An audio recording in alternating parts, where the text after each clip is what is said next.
Hello friends, welcome back to my channel test of Bengal চ্যানেলে আপনাদের অনেক অনেক স্বাগত।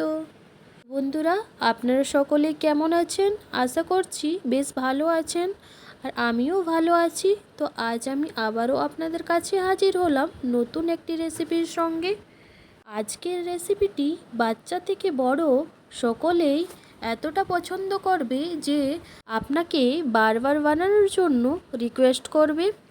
তো এই রেসিপিটি বন্ধুরা আপনারা প্রথম থেকে শেষ পর্যন্ত একটু দেখে নেবেন।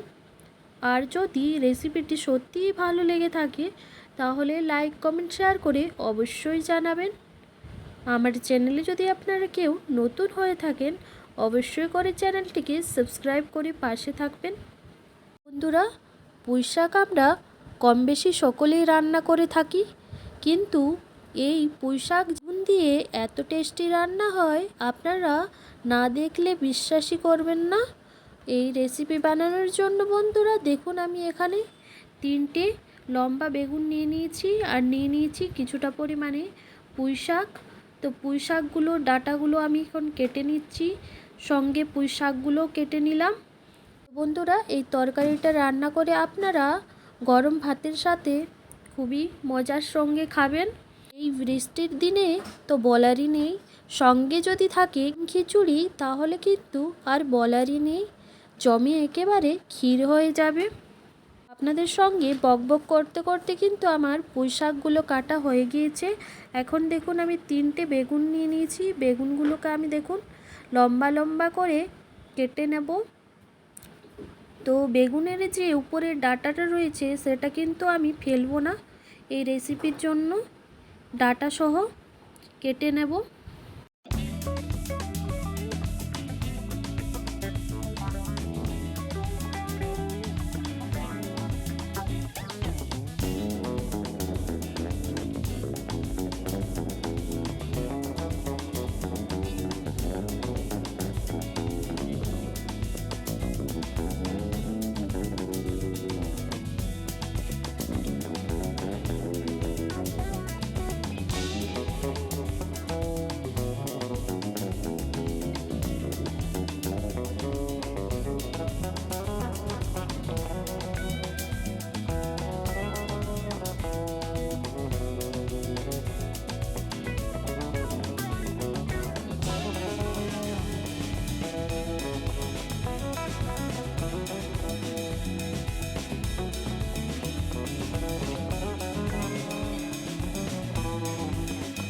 তো বেগুনগুলো আমি কেটে নেওয়ার পর একটি মিডিয়াম সাইজের আলু খুব পাতলা করে কেটে নিলাম। এরপর আমি চলে গেলাম রান্নার কাছে, গিয়ে গ্যাসটা অন করে কড়াই গরম করে প্রতিদিনের মতো কড়াইয়ের মধ্যে দিয়ে দিলাম সর্ষের তেল। তেলটা পুরোপুরি গরম হয়ে যাওয়ার পর আমি তেলের মধ্যেই 1 চা চামচ পরিমাণে দিয়ে দিলাম হলুদ গুঁড়ো, আর দিয়ে দিলাম সামান্য একটু লবণ। দিয়ে একটু নেড়ে চেড়ে নেওয়ার পর এখন আমি কড়াইয়ের মধ্যে দিয়ে দিচ্ছি কেটে রাখা বেগুনগুলো, আর দিয়ে দেব তো পাকা টমেটোকে টুকরো করে। তো একসঙ্গে এখন টমেটো আর বেগুনগুলোকে আমি ভেজে নেব।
বেগুন আর টমেটোটা কিন্তু আমার বেশ ভালোভাবে ভাজা হয়ে গিয়েছে। এখন একটি প্লেটের মধ্যে তুলে নিলাম। তো এরপর কিন্তু আমি আবারও একটি গ্যাসের মধ্যে কড়াই চাপিয়ে দিলাম, দিয়ে কড়াইটিকে ভালোভাবে গরম করে নিলাম।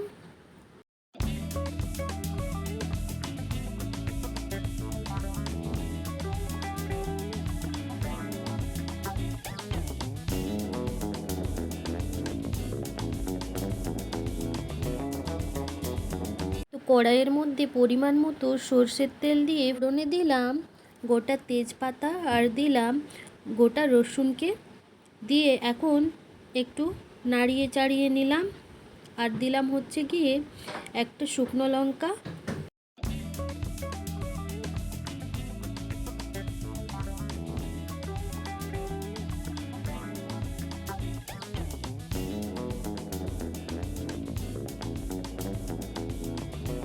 তো এরপর কিন্তু আমি কড়াইয়ের মধ্যে ভেজে রাখা টমেটো আর বেগুনগুলোকে দিয়ে একটু দেখুন হাতার সাহায্যে এভাবে করে ম্যাশ করে নিচ্ছি।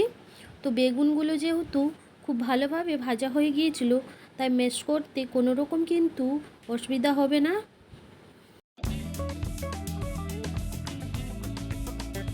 এখন কিন্তু আমি সমস্ত রকম গুঁড়ো মশলা দিয়ে দেবো। আর দিয়ে দেবো ঝালের জন্য হচ্ছে গিয়ে কাশ্মীরি লঙ্কা গুঁড়ো, পরিমাণ মতো লবণ দিয়ে নেড়ে চেড়ে নেব।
মশলাগুলো দিয়ে নেড়েচেড়ে নেওয়ার পর এখন কিন্তু আমি দিয়ে দিলাম সেদ্ধ করে রাখা পুঁই শাক আর আলু, দিয়ে একসঙ্গে এখন মিক্স করে নিচ্ছি।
বন্ধুরা, আপনারাই দেখুন কতটা লোভনীয় আর মাখো মাখো হয়েছে। এইভাবে করে আপনারাও একদিন ট্রাই করে দেখবেন। আশা করছি আপনাদের সত্যি ভালো লাগবে।